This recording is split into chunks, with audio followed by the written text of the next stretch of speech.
Sejam bem-vindos à TV Púlpito do Sertão Reformado.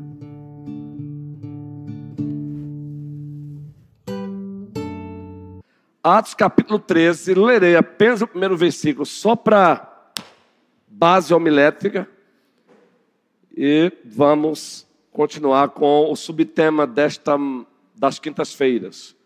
A série continua, Atos dos Apóstolos, Deus em missão através da igreja. Não é, amado presbítero Rogério?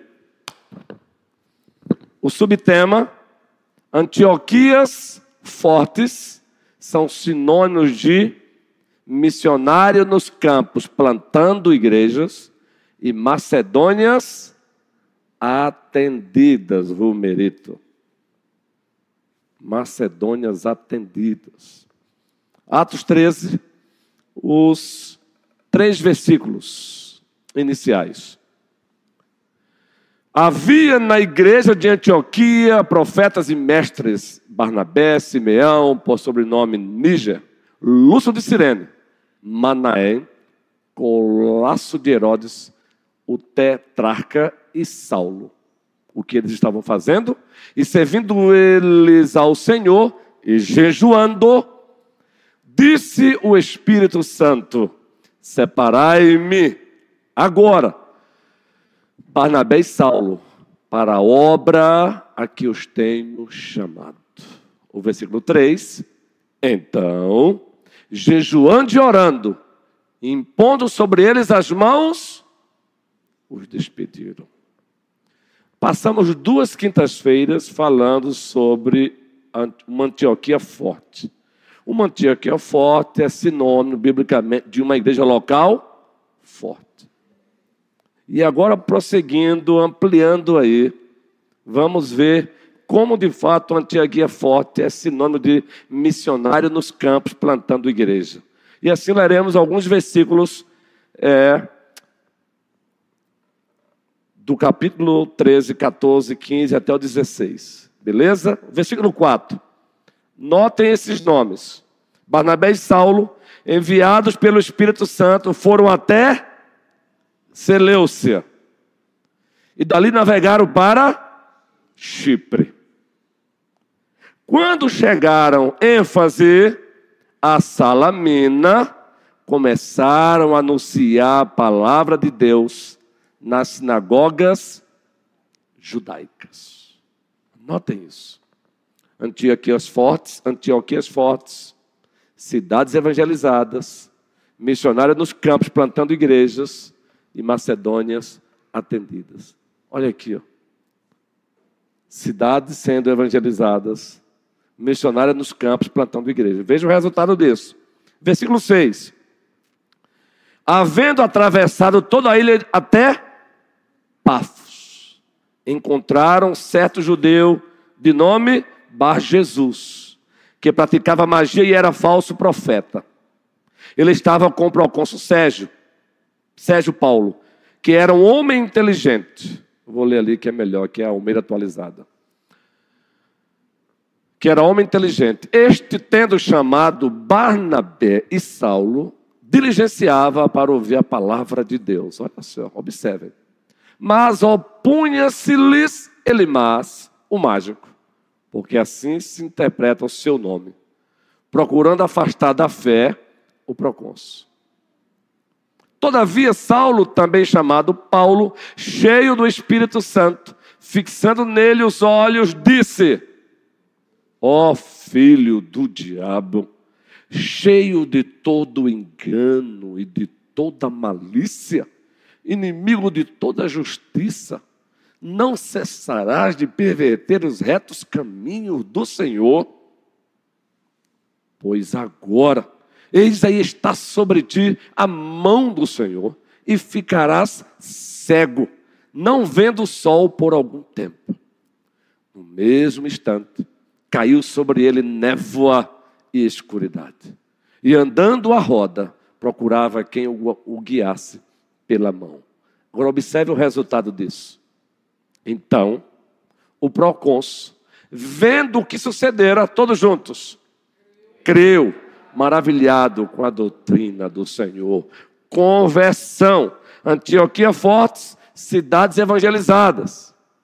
Conversões acontecendo. Missionários nos campos plantando igrejas. E Macedônias atendidas. Observe. Agora vamos adiantar a leitura aqui. Vamos dar um salto agora. Aliás, o 13 ainda. E navegando de Pafos, Paulo e seus companheiros viajaram a Perge da Panfilha. Só aí. Vamos adiantar aqui agora a Bíblia Sagrada, capítulo 13 ainda, versículo 43. O 42 e o 43. O 42. Ao saírem eles, os judeus, rogaram-lhes que no sábado seguinte lhes falassem estas mesmas palavras. Observe, gente, que maravilha. Agora eles estão na Antioquia da Pisídia, não é? Despedida a sinagoga, muitos dos judeus e dos prosélitos piedosos seguiram Paulo e Barnabé. Conversão. E estes, falando-lhes, os persuadiam a perseverar na graça de Deus. Eles estão agora na Antioquia da Pisídia e não mais Antioquia da Síria. O que aconteceu aí, gente? Conversão. Isso depois de um sermão daqueles também, parecido com o de Estevão em Atos 7. Observe agora.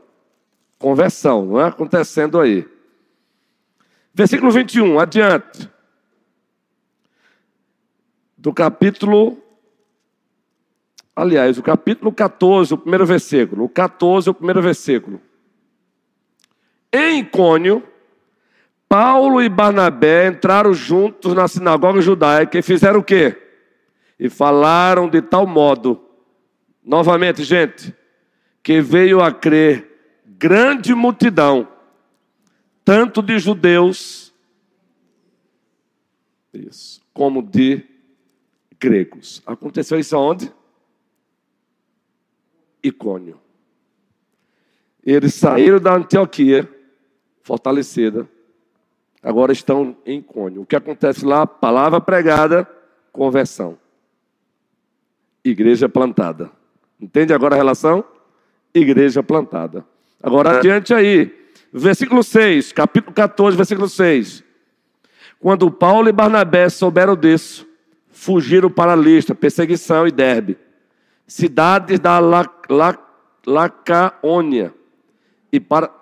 Licaônia e para as regiões vizinhas, onde anunciaram chegaram em Listra e Derbe e fizeram o que lá, gente? Anunciaram o Evangelho. Versículo 8.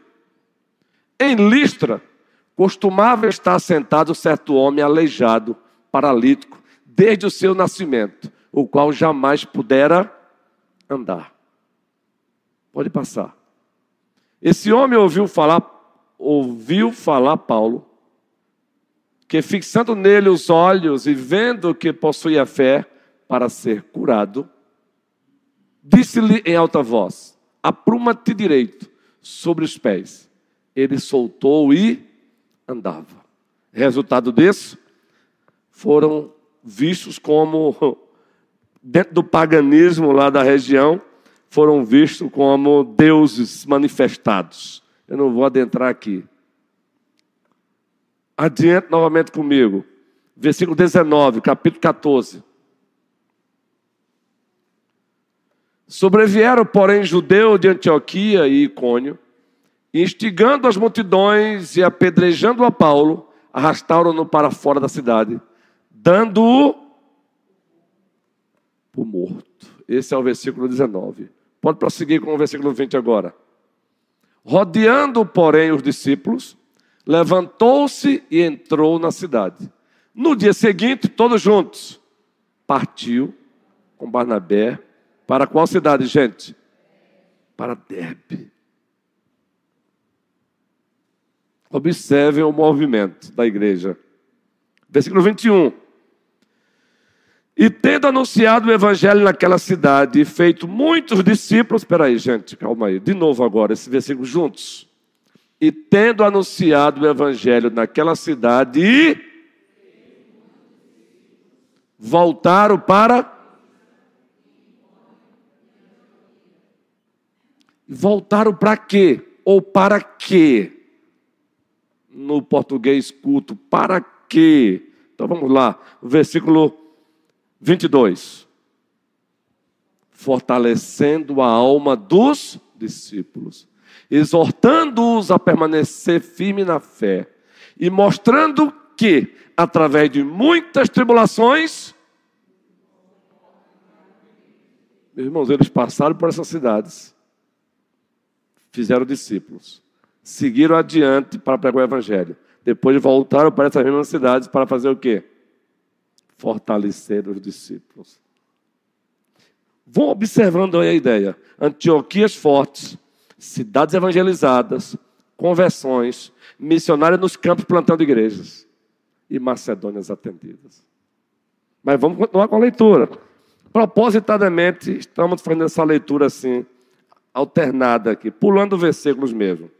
Capítulo 15, ou melhor, ainda voltando aqui, por favor, versículo 24. Capítulo 14, versículo 24. Atravessando a Pisídia, dirigiram-se a... Isso. E fizeram o que lá, gente? O 25. E tendo anunciado a palavra em... Desceram a qual cidade? Atália. E dali navegaram para... onde tinham sido recomendados a graça de Deus para a obra que agora tinha terminado. Vocês entendem agora? Assim termina a primeira viagem missionária do apóstolo Paulo. Saíram de Antioquia, atravessaram fronteiras, anunciando o evangelho, plantaram igrejas, voltando, fortaleceram os discípulos, verificaram as igrejas que haviam sido plantadas e voltaram para Antioquia. Agora observe a continuação do texto. Onde tinham sido recomendados a graça de Deus para a obra que agora tinha terminado. Quando chegaram a Antioquia, reuniram a igreja e relataram tudo o que Deus havia feito com eles e como tinha aberto aos gentios a porta da fé. Permaneceram muito tempo com os discípulos. Saíram de Antioquia para anunciar o evangelho. Saíram de Antioquia, cidades evangelizadas. Cidades evangelizadas, conversões. Discípulos feitos. Discípulos feitos, plantação de igrejas. Igrejas plantadas, igrejas consolidadas. Agora volta para fazer o que Antioquia? Prestação de contas. Prestação de contas. Eu vou abordar esse detalhe já já. Só quero primeiro dar essa passeada panorâmica com vocês. Veja o que faz uma igreja uma Antioquia forte. Vejam o que uma Antioquia forte ela faz, gente. Uma igreja local forte é sinônimo de cidades evangelizadas. Ela é sinônimo de missionário nos campos, plantando igrejas. Mas aí, pulando para o capítulo 16, vou dar um intervalo aqui do capítulo 15, vamos tratar o capítulo 15, o miolo dele em outro momento.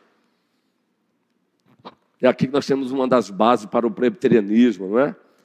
Para o sistema de governo de federação. Capítulo 16. Observe. Primeiro versículo. Agora já é a segunda viagem missionária. Paulo chegou também a Derbe e a Listra. Ali havia um discípulo chamado Timóteo, filho de uma judia crente, mas de pai grego. Os irmãos em Listra e em Icônio, lembram dessas cidades? Davam bom testemunho dele. Paulo queria que Timóteo fosse em sua companhia. E por isso, circuncidou por causa dos judeus daqueles lugares. Isso aí é sabedoria do alto, gente. Pois todos sabiam que seu pai era grego. Volta esse texto aí. Eu quero, para não deixar passar, não vou entrar nele. Pode continuar. Paulo quis que ele fosse circuncidado. É só um breve comentário. Você quer entender esse texto aí? Leia ele à luz de 1 Coríntios 9. Paulo disse, me fiz de tudo para com todos, com o objetivo de ganhar o maior número possível. Quer ver isso na prática? Está aí. Ó. Ele,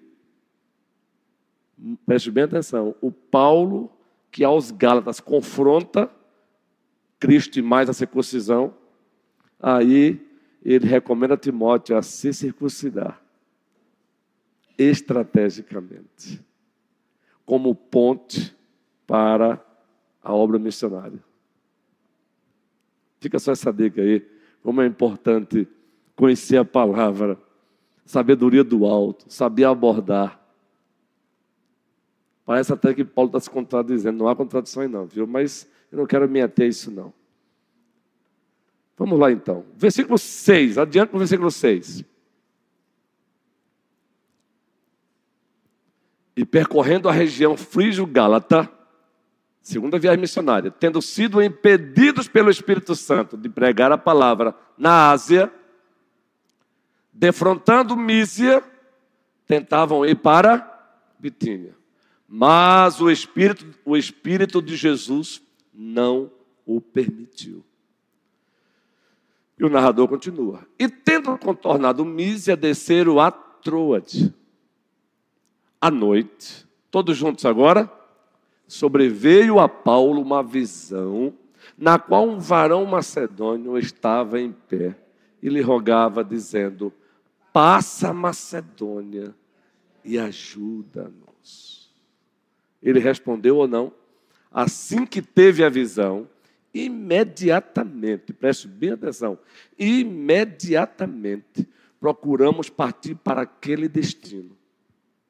Razão? Concluindo que Deus nos havia chamado para lhes anunciar o Evangelho, Sônia. E foi feito isso. Queremos parar aí com essas leituras alternadas. Ou, de certa forma, fragmentada. Mas uma leitura fragmentada proposital, sem perder a harmonia. É que nos capítulos 13, 14, 15 e 16, nós encontramos o subtema que iniciamos há 20 dias, mais ou menos. Há mais de um mês. Uma Antioquia forte. Uma igreja local forte. É sinônimo de cidades evangelizadas. Eu estou fazendo questão de refletir isso como ministro da palavra, como docente, para dizer que a igreja do Senhor precisa tomar cuidado para ela não se perder na caminhada. Nós temos dito aqui para esta amada igreja que tem usufruído de um crescimento qualitativo e quantitativo, que existem duas principais frentes de trabalho da igreja. Tudo mais deve ser elaborado olhando para essas frentes de trabalho. Qualquer agenda de trabalho, qualquer programação, se não convergir para essas duas frentes de trabalho, ela se encontra desalinhada com o dono da igreja. Ela pode ser linda, bonita, mas está desalinhada. Qual é a frente de trabalho? Está na nossa visão de igreja. Qual é a nossa visão? Uma igreja que ganha e edifica o maior número possível de pessoas para Cristo Jesus. Duas frentes. Ganhar os perdidos para Cristo e edificar os salvos. Tudo deve ser voltado para isso. Assim é a evangelização. Não é programar por programar. Não é encher nossas agendas de evento, mas esses eventos não estão convergindo para essas frentes de trabalho. Nós não estamos acusando a igreja de não estar fazendo isso. Estamos fazendo um trabalho de prevenção. Eu tenho um livraço em casa, Igreja Simples. E o teor do livro é, escrito para pastores. Pastores, cuidado. Cuidado para não transformar a igreja em uma realizadora de 1 trilhão de eventos, mas que não passam pelo crivo do ganhar e do edificar. E vamos sobrecarregando a igreja, ela vai se cansando com tantas coisas e o principal ela não faz, evangelizar. Antioquia forte, cidades evangelizadas. Juan, a UMP, tem que continuar trabalhando com essas duas frentes. Ganhar jovens para Cristo e edificar aqueles que já estão em Cristo. Ganhar os que estão sem Cristo para Cristo e edificar os que já estão em Cristo. Tudo mais é voltado para isso. A Conferência Fé Reformada é para isso. Assim tem que ser o PH, SAF, assim tem que ser o MP, UPA. Olha aqui, gente, Antioquia Fortes, cidades evangelizadas, missionários nos campos plantando igrejas e Macedônias atendidas.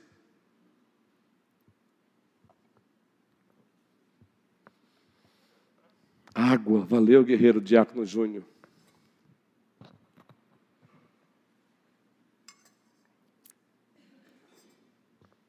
Então eu peço carinhosamente aos nossos presidentes e vamos ter uma reunião. Havíamos marcado com eles, mas prudentemente um deles não poderia estar presente, então evitamos. Eu pensei direitinho, não. Nós praticamos a cultura da honra. Então é bom que todos os presidentes estejam presentes. Então um não estaria, adiamos, mas vamos ter essa reunião. A reunião é uma reunião para estimular mais ainda, é uma reunião para mobilizar mais ainda, é para orientar, para dizer, é por aqui. Não é como eu quero, é como o dono da igreja quer.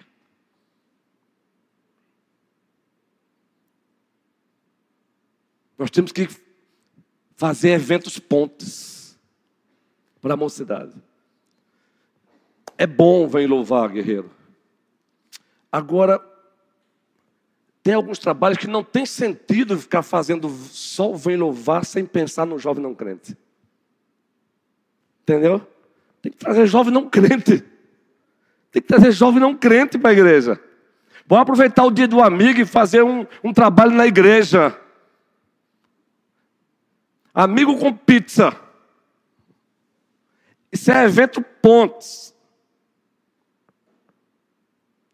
Nós temos que criar pontos para chegar neles. E anunciar o evangelho, Breno. Mas precisamos também edificar. Aí sim, Conferência Fé Reformada. Aí sim, a leitura do livro Homens Mais Parecidos com Cristo. Mulheres Mais Parecidas com Cristo. Aí sim, vocês perceberam que até a nossa liturgia, ela instrui. Vocês perceberam que o liturgo que está aqui, Deus já está instruindo a igreja através da liturgia. Perceberam isso? Já percebeu isso, Romerito? Já percebeu que os nossos liturgos, eles não estão lendo o texto aleatoriamente? Tem toda uma sequência. Pois é. Tudo é feito para edificar os salvos e alcançar os perdidos. Agora, mais do que isso, é missionário nos campos plantando igrejas. Encontramos Paulo e Silas plantando igrejas. Plantando igrejas. A primeira igreja presbiteriana, ela tem o privilégio de dizer, nós plantamos a segunda. Iniciamos a plantação de José Maria. Estamos apoiando agora a plantação da IP Esperança. Mas Deus quer mais. Mas para isso precisamos manter a igreja local forte. Então, é por isso que eu digo às vezes para alguns irmãozinhos que me procuram, confia no vosso colégio pastoral e no vosso docente. Tudo que é voltado para fora tem que vir do pastor e do colégio pastoral. Ninguém se autodenomina missionário. Ninguém se autodenomina o orientador da igreja. Sociedades internas não são igrejas dentro da igreja. É preciso dizer isso como prevenção. Graças a Deus não tem acontecido isso aqui, mas é prevenção. Quem é que envia Paulo e Barnabé, Paulo e Silas? Paulo e Barnabé? São eles mesmos? São eles que procuram a liderança de Antioquia e dizem: olha, quero comunicar para vocês que eu e Paulo pensando bem, Barnabé, eu e Paulo pensando direitinho, a gente resolveu ir para ali. Não, o Espírito Santo usou, colocaste bem, vi, cadê Carlos? Ele está aí, o Carlos de Marlene. Está numa tarefazinha ali, isso, está ali. É uma bênção, Carlos, está ali na tarefa dele. Deus usou alguém ali da liderança, gente. Não foi assim algo, Deus usou. Para dizer, separai-me, Paulo e Barnabé. Então fica esse trabalho de prevenção. Da nossa parte como líderes, jamais obstacular o avanço da obra. Já pregamos aqui recentemente um sermão temático sobre 8 marcas de uma igreja que cresce vertiginosamente e saudavelmente. Uma delas é uma liderança capacitadora, que é sinônimo de capacitação. Mas fica essa prevenção, viu? Ninguém recebeu de Deus aqui, nem eu mesmo, de autoproclamar. Se autoproclamar missionário, se autoproclamar. Não. Existe ordem bíblica e eclesiástica. Mas, voltando para o segundo ponto, você vai encontrar Paulo e Barnabé nas cidades, evangelizando e plantando igreja. Evangelizando e plantando igrejas. Volte para o capítulo 14 comigo aqui. Rapidinho, veja um detalhe aqui comigo, por favor.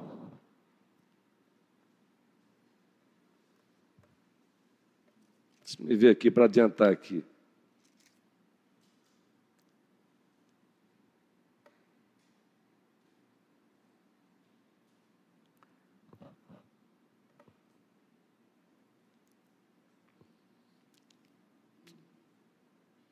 Versículo 23, capítulo 14, versículo 23. Naquela cidade que eles passaram, pregaram o evangelho e houve conversões, discípulos foram feitos, igrejas plantadas. O que essas igrejas precisavam agora? Estão lá plantadas. O que elas precisavam? De liderança. O que eles fizeram? Vamos lá. E promovendo-lhes em cada igreja a eleição de presbíteros. Vejam só, queridos. Como para Deus tem ordem, meus irmãos. Tem ordem. E promovendo-lhes em cada igreja a eleição de presbítero. Depois de orar, com jejuns, interessante, ó, Atos 13, Avelino, os encomendaram ao Senhor em quem haviam igrejas plantadas, igrejas organizadas, igrejas sendo colocado em ordem. Agora a liderança está lá. Aí os apóstolos, missão cumprida, partiram para outra. Entende agora? É isso. Uma Antioquia forte, cidades evangelizadas, missionários nos campos plantando igreja, mas plantando igreja à maneira de Deus. E plantar a igreja à maneira de Deus é isso aí. Não foram também os próprios homens lá dessas igrejas que disseram: ei, o Barnabé agora Barnabé e Paulo, olha, a gente conversando aqui direitinho, a gente achou por bem que nós aqui vamos liderar a igreja aqui para frente. Foi isso? Não. Paulo e Barnabé voltaram para aquelas cidades. Paulo voltaram. E perceberam que elas precisavam agora de um corpo de liderança. E eles promoveram isso lá na igreja. Eles. A liderança que foi levantar, a liderança que foi enviada lá de Antioquia, depois de plantar igrejas, também agora são usados por Deus para... Isso é muito bom, meu irmão. Eu estava esses dias pensando, não tem problema que fique pouco tempo para exploração, mas eu preciso fechar essa parte hoje aqui. Porque a gente precisa cuidar da noiva de Cristo. Esse dia eu estava em casa pensando, é público isso. Como muitas pessoas estão brincando com a igreja do Senhor. Quando não são ovelhas brincando com a igreja do Senhor, são líderes. Teve a morte aí do líder da igreja Bola de Neve, não teve? Ele morreu de um acidente de moto. Não vou descrever aqui a vida dele, quem sou eu. Mas veja que coisa mais doentia, a que ponto chega às vezes algumas igrejas, sem generalização. A viúva que já estava separada dele entrou na justiça comum, reivindicando a presidência da igreja. Gente, seria como que se não fosse trágico. Aí você diz para mim assim, mas aí são eles, mas o mundo não separa, gente. Veja que ponto. É porque justamente não tem base bíblica para isso. Eu pensei em encerrar a série de sermões temáticos domingo com outro tema. O que a igreja não é. Mas aí tem um outro tema também que eu estou trabalhando nela. Aí eu estou na dúvida ainda. O que a igreja não é. E depois mostrar o que a igreja é. Porque aqui mesmo no vale, você dá uma olhadinha assim de leve, assim, e diz, meu Deus, misericórdia. Mas o pior é que você encontra a ovelhinha do Senhor nessa onda, às vezes.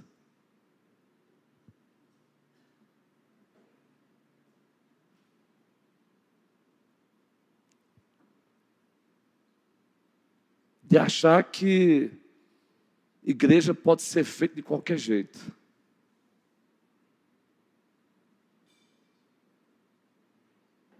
E eu pensando, um dos pontos seria esse aqui, o espóliozinho. A igreja não é, muito menos os seus cultos, uma discoteca, onde se tem show music. Música music. Não é. Você olha para virou discoteca algumas igrejas. Elas viraram discoteca, meu irmão. São 2 horas de e sem letra. Se tivesse letra, é maravilha, porque o cântico na igreja é bíblico. E uma pregação sem generalizar, de baixo para cima e não de cima para baixo. É só de massageamento de ego. É claro que lotam. E aqui nós não estamos generalizando, por favor, gente.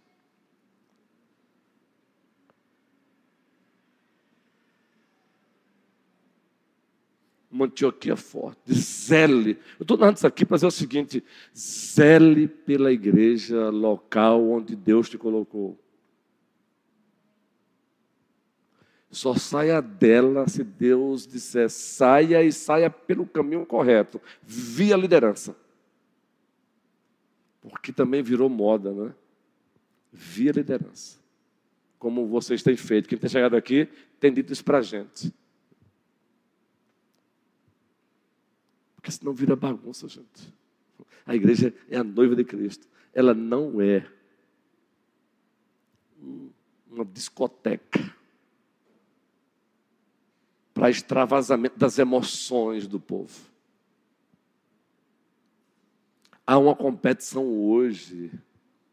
Quem atrai mais? Que o Senhor nos livre disso. Nós não estamos aqui para competir com ninguém no Vale de Pedro. Quem atrai mais?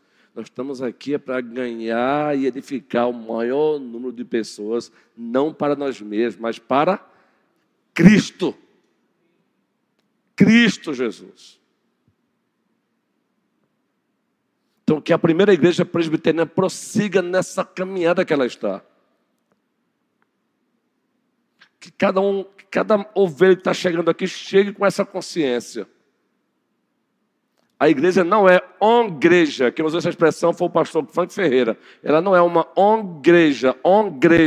Ela não é uma ONG. Aqui com todo respeito às ONGs. Mas a igreja não é uma ONG. Até o linguajar agora há um linguajar agora, eu sei que é preocupado com a justiça e tal, não é? com o Estado Democrático de Direito, e agora tem que chamar a membresia para alguns trabalhos de voluntários. Para Cristo não tem voluntário, para Cristo tem discípulos. Que conversa é essa de voluntários? São discípulos de Cristo Jesus. Eu entendo, às vezes, a preocupação com muita gente colocando a igreja hoje na justiça. Mas que coloque. Que conversa de voluntário. E quando você coloca a ideia que é voluntário, você tem quase que implorar. Ei, gente, quem tem que implorar somos nós, ao dono da igreja. Me deixe trabalhar para ti. Me deixe trabalhar para ti, Jesus Cristo. Nós temos que gerar essa consciência de que um verdadeiro discípulo é aquele que não precisa ser implorado para fazer, ele implora para fazer. Senhor Jesus, deixe-me trabalhar para ti. Deixe-me trabalhar para ti, Jesus. É Isaías 6 na veia. Quem há de ir por nós? A quem enviarei? Aí um verdadeiro discípulo responde como Lucas e Tainá: eis-me aqui, Senhor, envia-me a mim. Isso é igreja. Para voluntários. Graças a Deus que vocês não têm essa mentalidade, né? Discípulo é um privilégio. Meu irmão, é um privilégio servir ao Deus vivo, Rogério. É um privilégio servir a Cristo. O Conde Zinzendorf, naquele livraço, para quem já fez seminário, com certeza o seu professor de missiologia deve ter passado um trabalho sobre aquele livro, Até os Confins da Terra. Se nunca passou, adquira esse livro, é um clássico. Tem lá uma história do Conde Zinzendorf, das missões morávias. Acaba cheio da grana, Raquel. Aí o presbítero Humberto e os demais presbíteros, ele resolveu visitar um museu. Olha o que Deus faz. E nesse museu estava lá um quadro com uma caricatura de Cristo. Caricatura não no sentido pejorativo, não é? A arte. A igreja se tornou iconográfica, gráfica de forma bem... A arte é de Deus. Não confunda as coisas. Vamos ter que dar um estudo sobre isso aqui. Aí tinha lá um quadro bem lindo. E estava lá, desenho. E embaixo estava assim. Tem até um hino. E embaixo estava assim no quadro: tudo isso eu fiz por ti. O que fazes tu por mim? Meu irmão, a história narra que para ele foi como que Jesus tivesse aparecido e dissesse assim, cara a cara: tudo isso eu fiz por ti. O que fazes tu por mim? Mudou a história do Conde Zinzendorf. Um passeio no museu. Ele era antiquário, né? Ele gostava das coisas antigas. Antiquário aqui não é pejorativo não, gente. Gente que gosta de relíquias, gosta de colecionar. Mas Deus usou um quadro com essa frase: Daniel, tudo isso eu fiz por ti. O que fazes tu por mim? Gente, olha, cada um aqui deveria repensar sobre isso. Querido, será que... Eu estava hoje aconselhando uma ovelha querida e disse: ovelha querida, preste bem atenção. Nós não temos noção, a gente só descreve o que significa a Bíblia dizer que Cristo bebeu o cálice da ira de Deus no meu lugar. Gente, isso é muito mais, querido, pregos, muitos outros haviam sido crucificados, gente. Se a gente parar para achar, se a gente achar que a dor principal de Cristo foi ele ter prego nas suas mãos, ali foi apenas, irmão, fichinha. A dor dele, quando ele diz Eli, lama sabactane, ele está sofrendo o inferno que você deveria sofrer e você não sabe descrever. Eu não sei descrever o inferno, meu irmão, e eu nem quero saber descrever, nem quero ir para lá. Aí você vai entender, tudo isso eu fiz por ti. Agora, o que fazes tu por mim?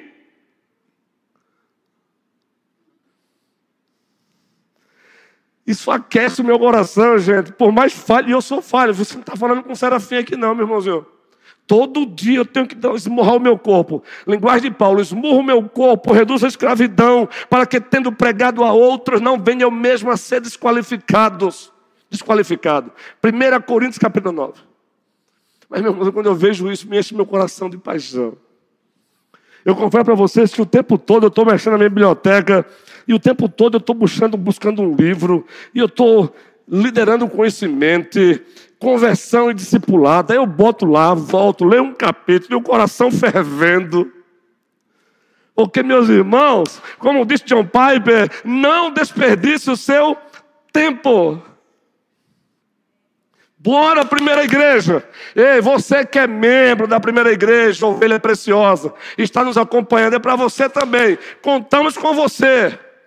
Deus está derramando abundante bênção nesta igreja, mas Ele não está fazendo isso para a igreja reter, é para a igreja sair e ganhar e edificar o maior número possível de pessoas para Cristo Jesus. Eu confesso que às vezes eu venho para cá até cansado, gente. Mas é algo assim que você não tem explicação mesmo, não. Confesso que não tem, não. Porque acontece algo no coração da gente assim que você mesmo não. Que é isso? É Ele. É Ele. Gente, é Ele, a glória é dEle. Ele seja exaltado, Ele seja amado. Que a nossa paixão seja ver o nosso Cristo sendo conhecido e adorado.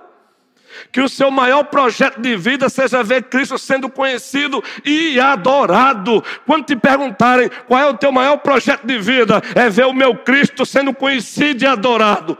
Todos os demais projetos estão subordinados a isso, convergem para isso, a Ele a glória. Diga isso para você mesmo. Segunda-feira, estou indo trabalhar como pedreiro, mas o projeto maior é que o meu Cristo seja conhecido e glorificado. Estou indo trabalhar como professor, que o meu Cristo seja conhecido e glorificado. Estou indo trabalhar como auditor fiscal, que o meu Cristo seja conhecido e glorificado. Como um advogado, que o meu Cristo seja conhecido e glorificado. Como médico, que o meu Cristo seja conhecido e glorificado através de mim. Em mim e através de mim. É isso. Pastor, e a oração? Faz parte. Minha esposa, a minha secretária, esse dia eu estava pensando, eu tenho que compensar ela um pouquinho mais. Eu já dei mais uma tarefa para ela. Minha filha, daqui para frente, eu vou até avisar para a igreja, as ovelhinhas. Marque com ela. Gabinete pastoral, marque com ela tudo agora. Agora cuidado com o meu olho mesmo, é por conta disso. E eu brinquei, eu só disse esse dia, rapaz, eu preciso recompensar um pouquinho mais, não é, André? Ela merece ou não merece, gente? Merece. Mas não fale o valor, não. Não fale o valor, não, Raquel. Mas merece. Coração. Minha baixinha é uma benção. De coração, ela que me faz lembrar mesmo. Ó, tem gabinete hoje com... Tem hora que ela para de se ligou para a irmã. Sério, eu estou falando sério mesmo. Coisa boa, né, guerreiro? Ela se ligou para... Porque eu falo para ela, eu tenho que ligar. E ela se ligou para... Já teve um momento que eu disse, eita, é mesmo, vou ligar agora, meu filho. Deus seja louvado. Isso é casados para Deus. Nossa maior missão no casamento é juntos tornar o nosso Cristo conhecido e vê-lo sendo glorificado. Os presbíteros têm dito aqui, você é um funcionário público, você é um missionário disfarçado de funcionário público. Você é um missionário disfarçado de militar. Você é um missionário disfarçado de advogado. Você é um missionário disfarçado de médico. Você é um missionário disfarçado de pedreiro. Eu estou citando pedreiro aqui, que é uma profissão linda. Você é um missionário disfarçado de mestre de obra. Você é um missionário disfarçado de engenheiro. E aplique isso agora. E a igreja diz... Amém. E vamos encerrar, né? Está na hora. 4 minutos para encerrar. O capítulo 15 vai ser a parte, porque vamos mostrar por que que o nosso governo é como é, e vai ser o capítulo 15. A igreja tem ordem e decência. Ordem e decência sem extremos, mas vai ser no capítulo 15. É o miolo de um outro assunto.